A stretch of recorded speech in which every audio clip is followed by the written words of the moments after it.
Live from Studio 67 in Florida's Capital County, it's time to be FACish. Access granted.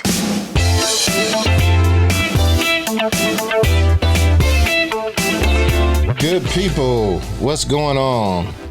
Happy hello and welcome to the end of week 2. This is Davin Suggs, the Public Policy Director at the Florida Association of Counties, and welcome to FACish, our weekly wrap-up of what happened here in the Capital County of Leon. As always, we start with roll call, so let me start. And today I want to hear, there's a lot of drama going on up here, just 2 weeks of session, so I want to hear what everybody's favorite movie is. Let's start with Jeff. How you doing today, Jeff? I'm doing good. It was a long week. Jeff Scala, Associate Director of Public Policy. I handle environment, water, and technology issues. And my favorite movie on backup technology issues is Back to the Future. So during session, we're gunning it to 88, and where we're going, we don't need roads. We don't need roads. All right. I like Back to the Future, all three of them. All right, next, Bob, how you doing today? Doing great. My favorite movies are really anything by the Coen brothers, but because I just saw it the other day, I'm gonna have to go with Miller's Crossing today. All right. What's the rumpus? All right. I don't know if Sarah and Jeff can identify with that. I don't know. But If they haven't seen it, it's time to watch. All right. Sarah, how you doing? Doing good. I really never know what Bob's talking about, but I am FACS policy analyst, and currently my favorite movie is The Florida Project. If you haven't seen it, I just wanted to represent Florida's entertainment industry, and it's a really awesome movie. All right, that's what I'm talking about. Bob, get those tax credits passed. Bring the film industry back to Florida. Eddie Labrador, how you doing? I'm doing great here in sunny Pembroke Pines. I'm Eddie Labrador, Senior Legislative Counsel for FAC, and I cover community and urban affairs, transportation, ethics, and elections. And I just want to tell you that Sonny is going wild. He wants to go to the mattresses already. So let's get a move on. I want to make it to Brooklyn sometime this month. Can you help Sarah out, Eddie? Can you help Sarah out? If you didn't notice the quote, that's from The Godfather. Yes, thank you. The best Sarah, movie ever. Sarah, did you know that? I knew that one. I did. Okay. All right, and last but not least, Tonette, welcome. How you doing? Greetings and good afternoon. We would all love to know what's your favorite movie. Oh, that's easy. The Parent Trap. Oh, okay. You know, that is quite you. Yes. All right. That's been my favorite movie for forever. And just 1998. 1998, forever has been since. You know that was a remake, right? Yes, let me clear it. That's why I said since 1998, Bob. The Parent Trap with Lindsay Lohan. Bob, do you know who Lindsay Lohan is? No, you don't. I do. I had a daughter. Okay. I have a daughter. All right. Thank you. She loved that movie as well. And just in case everybody is wondering, my favorite movie, there's two. It's very, very tough. But I'm going to go with the 5 Heartbeats. I just love the music in the movie. Sarah, have you seen the 5 Heartbeats? No, you haven't. Jeff, have you seen it? No. Everybody go watch the 5 Heartbeats. There will be a quiz. All right? There will be a quiz. Tonette, I know you've seen the 5 Heartbeats. You probably haven't either, have you? Of course. How many times? My dad loves that movie. Exactly, because I'm old school like your dad. All right. Let's get into this. Heart in the house tonight, baby. That's right. Thank you, Eddie. Eddie, I like you more than Bob this week. You won already. All right. You know, first segment is always up. It's the rundown. Jeff, are you ready? It's about to go down. Well, it was a busy week in environment and technology, but let me start with broadband. There were a few broadband bills up this week. Senate Bill 1592 by Senator Burgess, which it provides a sales tax incentive on communication services equipment passed the Senate. But on the House side, House Bill 753, broadband internet deployment by Representative Clemens, cleared its second committee. That's a priority that FAC is working on to expand rural broadband access, and it's going to its last committee stop. The second big bill this week was a governor priority. It establishes the Resilient Florida Trust Fund, which will provide $100 million to local governments for resilient infrastructure. We're going to be watching that one as it moves through the process. It was heard in 2 different committees and only has 1 more committee stop. The third bill this week were those reclaimed water bills on potable reuse. The Senate bill is now ready for the floor, and the House bill 263 by Representative Maggard cleared its second committee. So those are some of the highlights for me, Davin. Thank you, Jeff. You were ready. Very good report. Bob, lean in, because you know what? Yes. It's about to go down. Not a lot of finance and tax action this week, but one big event. I don't know if you want me to go over it now, Davin, or save it for the one big thing. Because you only got one thing. It's either the rundown or one big thing. It's one big thing. So I'm going to wait till one big thing. Bob, save it. Save it. Everybody stay tuned. That's Bob's rundown. That's awesome. I'm going to leave that in there. I'm not editing this out. This is awesome. It's a wise decision. That's why you're the deputy director. But second in my heart next to Eddie. All right, Eddie. Don't let me down because I made you my favorite. All right? All right. It's about to go down. Okay. All right. So today, this week, there was a lot of activity on a lot of bills that were heard in the House last week. And this week was the Senate's turn to deal with those subjects. The first one is House Bill 913 by Representative McClure.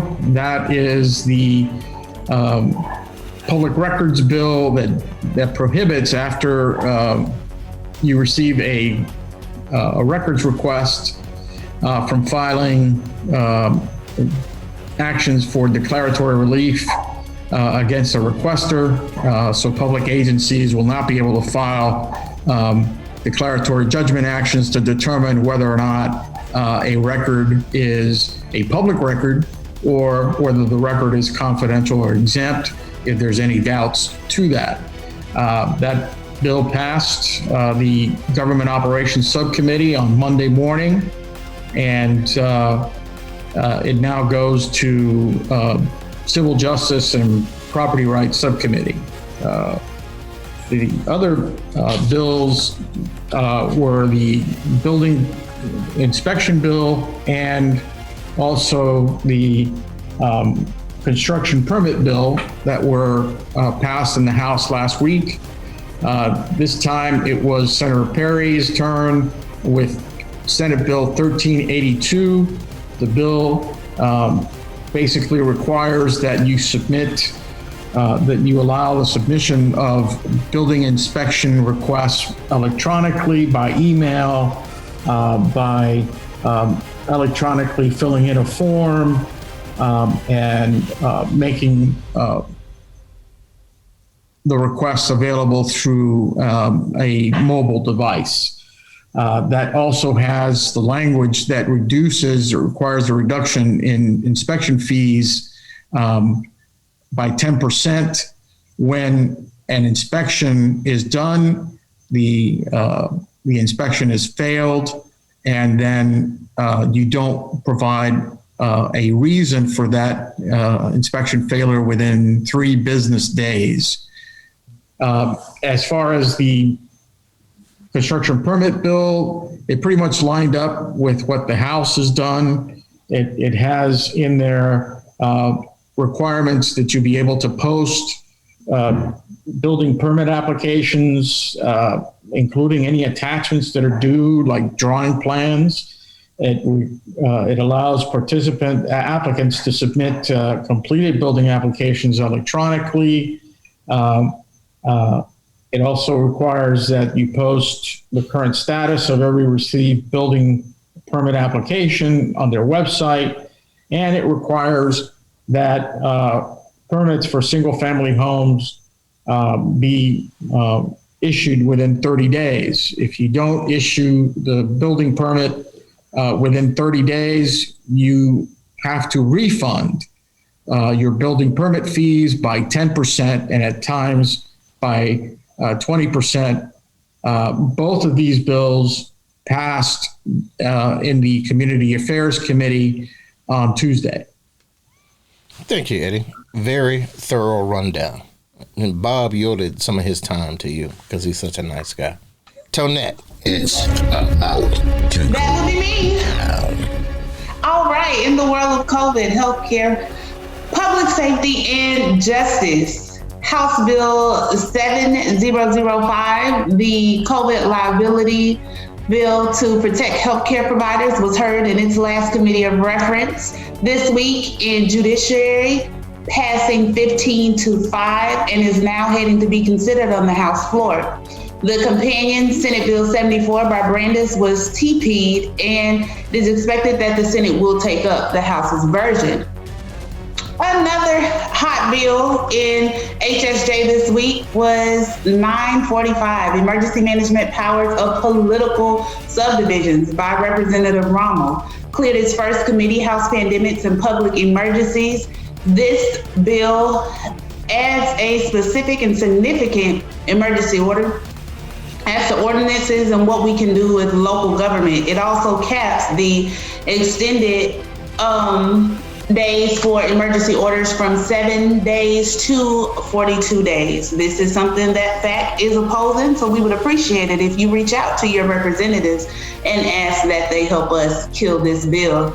The Senate Companion 1924 by Senator Diaz is on agenda for next week in Community Affairs. And last but not least, 1084 Volunteer Ambulance Services by Pizzo like Lizzo. Whoever his campaign manager is, they need to put that on the shirt for his Senate re-election. Anyways, volunteer ambulance services will provide the opportunity for certain faith-based volunteer ambulance services to operate with emergency lighting and transport individuals. This is something that FAC is working on along with other counties with the Arthur to see how we can work in the COPCNP so that they'll be covered under the counties. That's it for me. All right. Thank you, Tonette. Very good rundown. And now, because, Bob teased it so well, people have been waiting to hear him speak. It's on to the next segment. Bob, what is your one big thing? The one big thing in finance and tax this week happened yesterday in the House Ways and Means Committee, where they took up House Bill 15 by Representative Clemens and Representative LaMarca. The bill is one of FAC's priority, dealing with the e-fairness issue. What the House did was they took up the bill after hearing much conversation about a desire to make it revenue neutral because the online collections provisions were forecast to bring in an additional $1 billion of state revenue. What the House, the Senate, and the governor's office worked out was a deal to redirect some of the sales tax dollars to the Unemployment Compensation Trust Fund to reduce the reemployment tax for Florida's businesses for the coming years. The provisions do not affect the county revenues.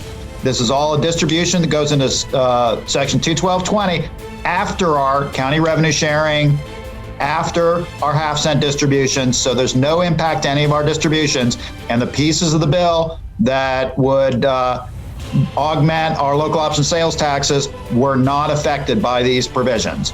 So the bill passed out of the committee. It goes next to the House Commerce Committee, where we expect to see it noticed later today. On the Senate side, the Senate companion, Senate Bill 50 by Senator Gruters, was scheduled to be heard on the special order on the Senate floor. They did not bring up the bill on Thursday afternoon, and so we wait to see the next action on the Senate side. All right, thank you, Bob.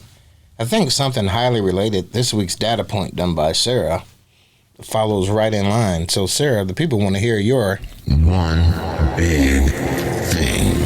I was just going to say that is a perfect transition, but I just wanted to give an update on some of the specifics on the data if the sales and use tax bill were to pass. Just to recap, Florida is one of 2 states out of 45 that currently do not collect sales tax from remote sales on entities without a physical presence in the state. So the question is, how would this legislation impact Florida revenue?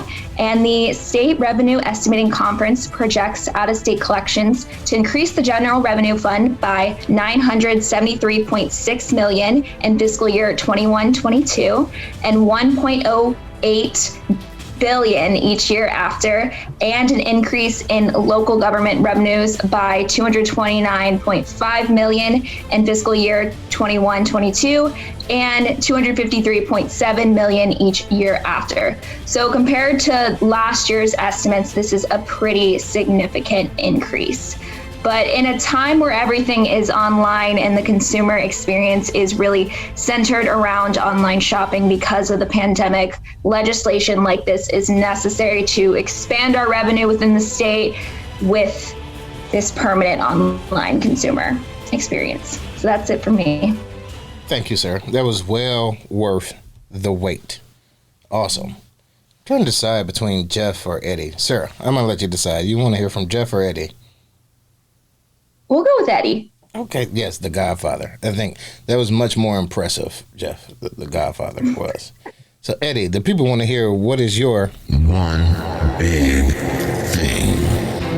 All right, well, I actually have 2 big things rather than one. And I want to start off by talking about vacation rentals. The vacation rentals bill was substantially amended in the Senate Appropriations Committee on Thursday to eliminate all of the additional preemptions that were being put on the bill, except for advertising platforms.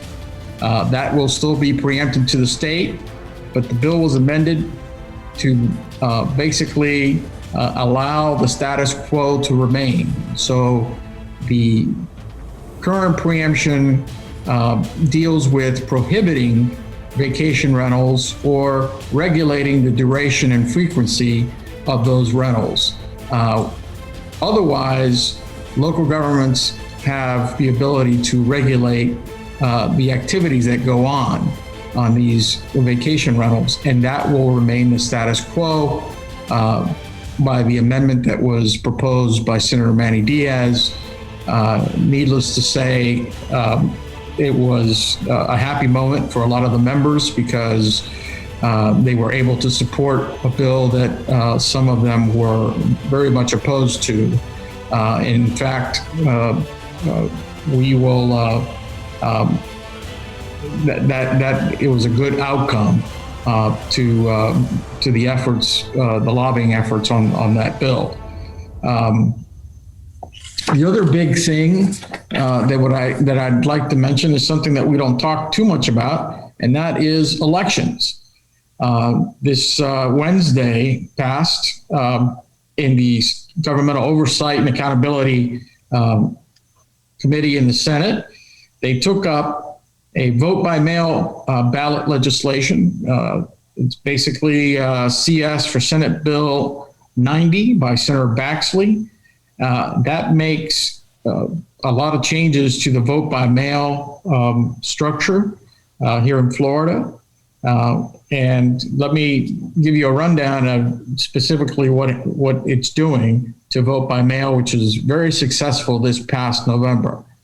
It reduces the number of elections in which an elector can request a vote by mail, and that is sufficient to cover, under current law, 2 ensuing elections. So you make a request, that request is good for 2 ensuing general elections. It's reducing that to only the next general election. So basically, if you were to do a request today, you would be covered through the 2024 election. Under this bill, you'd only be covered through the 2022 election. And then you'd have to submit a new request. Again, it moves the starting time for canvassing of vote by mail ballots. Currently, it's 22 days, and under the bill, it would expand that to 35 to 40 days. And that's a good aspect of the bill. It limits the persons who may lawfully possess a vote by mail to just the elector and their immediate family. That means the elector's spouse, parent, child, sibling, or grandparent. It prohibits the use of drop boxes to return completed vote by mail ballots. That was one of the successful elements of the 2020 election, where people got to, instead of having to send theirs off through the U.S. Post Office, they were able to locate and drop their ballots in specific drop boxes that were located throughout the county. It prohibits a supervisor of election from actually mailing or providing a vote by mail ballot unless there is a request that is made by the elector. It requires the signature on the voter certificate on the ballot to match the most recent signature on file.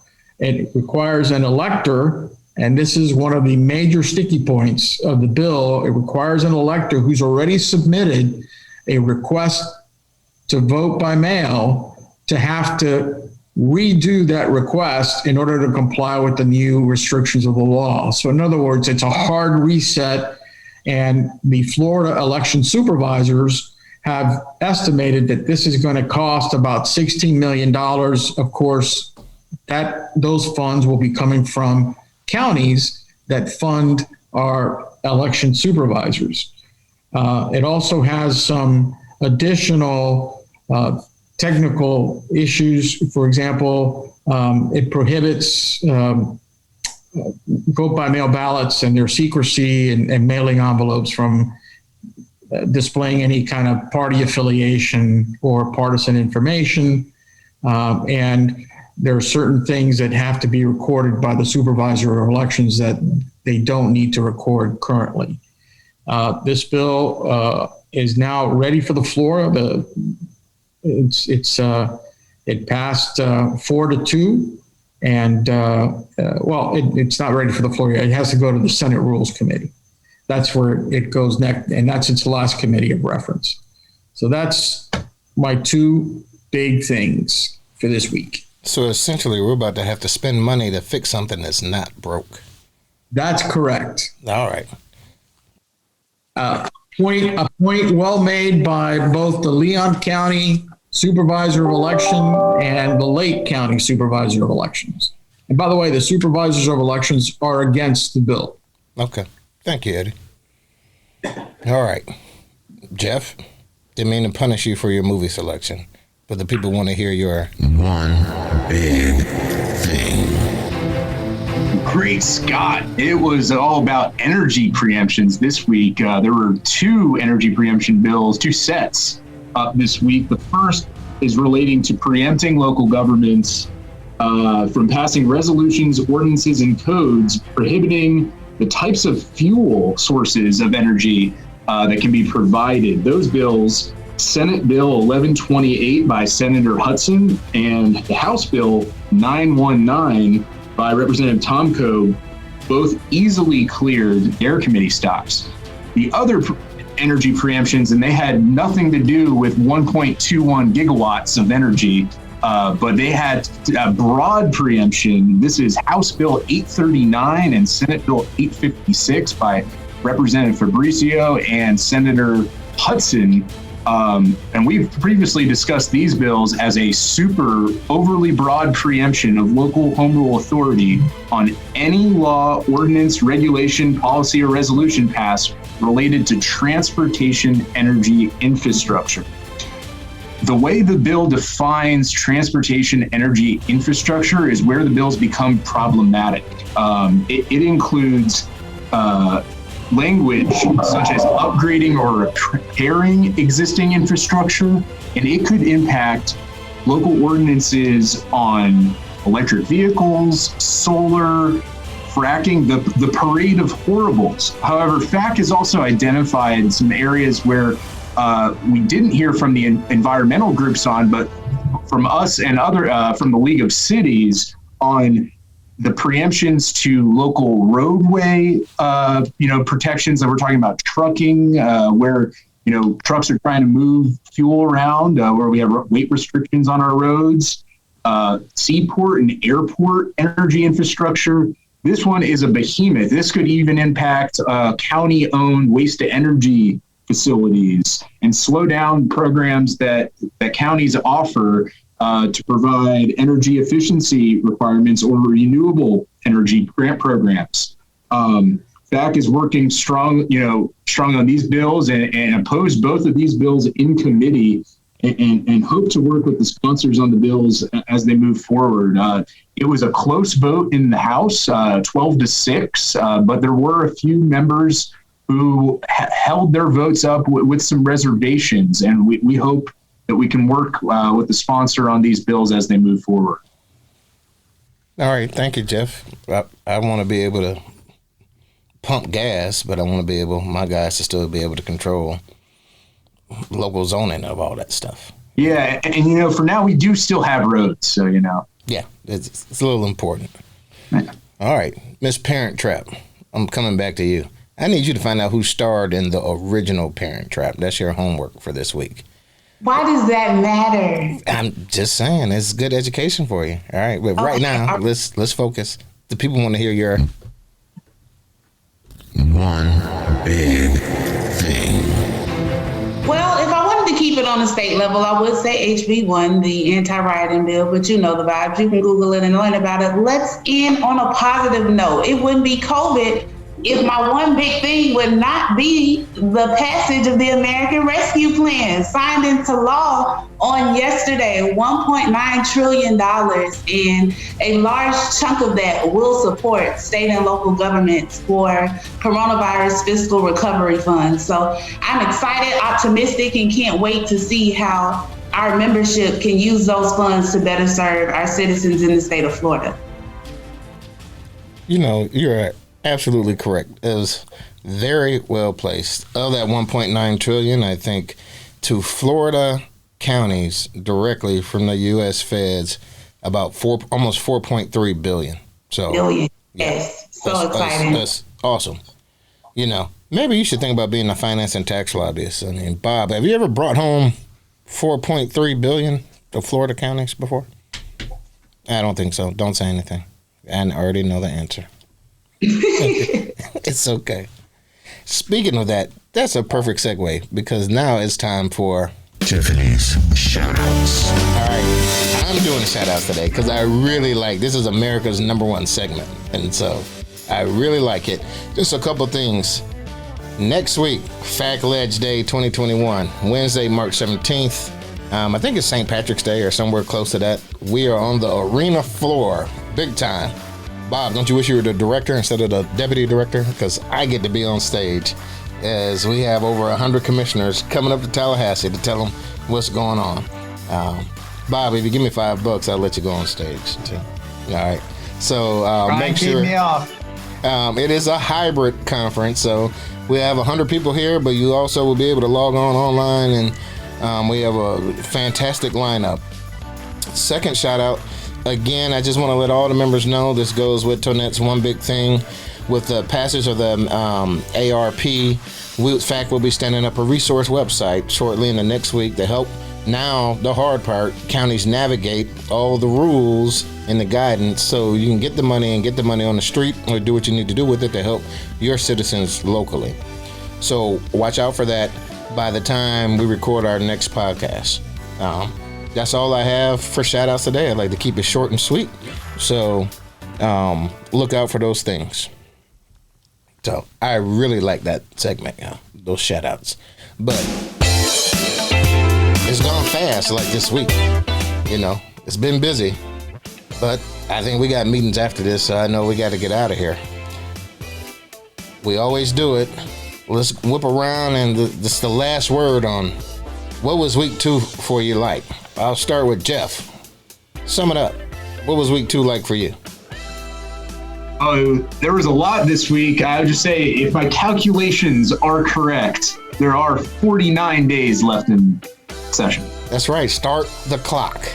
Sarah, what about you? This is your first session with us. You got 5 committee weeks in, 2 real weeks in. Do you still want to work here? Yes, I do. It's been busy, it's been a trip down memory lane this week as the pandemic started almost a year ago today. So it's crazy that we're still in this, but promising with the new Rescue Act. Were you in spring break last year?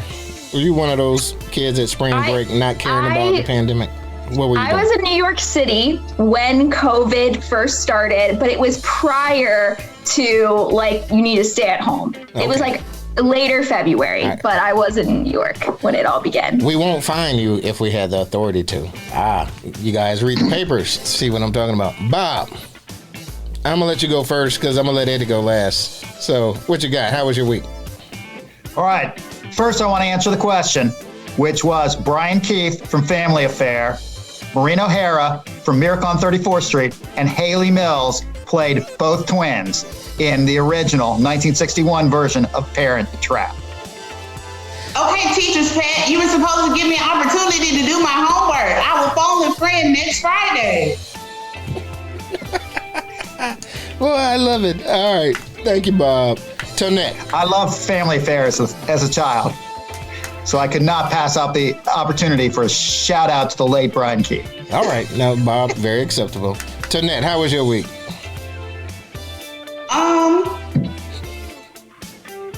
It went. I made it to Friday. I'm grateful. I won't complain. It was good seeing a few familiar faces. I survived the Rut Bird and Pizzo like Lizzo Hayes, so I won't complain. All right, and we go on to week 3. Eddie, The Godfather. What did you think about Godfather 3? I liked it. All right, good. Me too. Some people didn't like Godfather 3, but I liked it, man. I liked it. How was your week, Eddie? Sum it up for us. How was your week? My week was hectic. It was fast-paced, full of bills that were significant, substantial, and affected the county family quite a bit. Yeah. So, and I'll sum it up. The word is, there's more than one way to skin a cat. Some people from the outside looking in see the meetings and see people going to the podium and debating and finding the process is wonderful. It's the things you don't see sometimes. It's playing a long game, being patient, working things out behind the scene. And we did a lot of that this week. And just in reference to, Eddie, one of your one big things was vacation rentals. And that amendment, that deal, it just didn't happen this year. Those words have been worked on for over a year, and they finally just surfaced. So sometimes you got to play the long game. It's a marathon. You got to be patient. And then the fruit will bear. Okay, so that's my words this week. And as always, to all of you guys out there, to our commissioners, to the staff of all the counties, just want to remind you it is not the critic who counts, nor the person who points out how the strong person stumbles, or where the doer of deeds could have done them better. The credit belongs to the person who is actually in the arena. And that's all of you all. That's my staff. That's everybody out there. We appreciate you. That's why we work hard for you. So we want everybody to have a good weekend, and we'll talk to you next week.